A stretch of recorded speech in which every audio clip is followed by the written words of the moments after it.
Na mbali na mtazamaji, huku haya kijiri, kikao cha kamati ya bunge cha kusikiliza maoni ya wananchi kuhusu bajeti ya kitaifa ya mwaka huu ya kifedha pia kiliandaliwa katika kaunti ya Kajiado. Kikao hicho kiliwaleta pamoja viongozi, wadau mbalimbali na wananchi ili kutoa maoni yao kuhusu mgao wa fedha na miradi ya maendeleo inayopaswa kupewa kipaumbele katika kaunti hiyo. Wakazi wa eneo hilo wameelezea kwamba changamoto za barabara pamoja na ukosefu wa maji zinapaswa kupewa kipaumbele.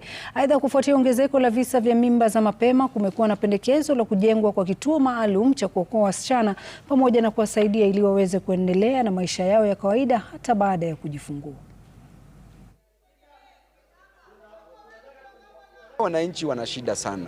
Wananchi wana shida mengi zaidi, na ndio ilifanya tukuje hapa tuwasikize ili hizo shida zao zote tuweke kwenye budget. Katika hii bajeti muangalie mambo ya kasi mtaani. Ni watu wengi sana vijana, haswa watu wachanga ambaye pengine hawajaenda shule na wanategemewa katika familia yao.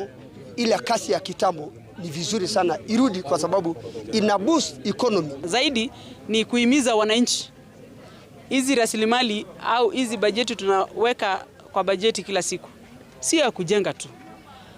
Ukibahatika kama Kajiado mumetengezewa barabara, hiyo barabara sio rais atakuja kuitumia kila siku, sio mjumbe yako atakuja kuitumia kila siku, sio mheshimiwa babu atakuwa anapitia hapo kila siku.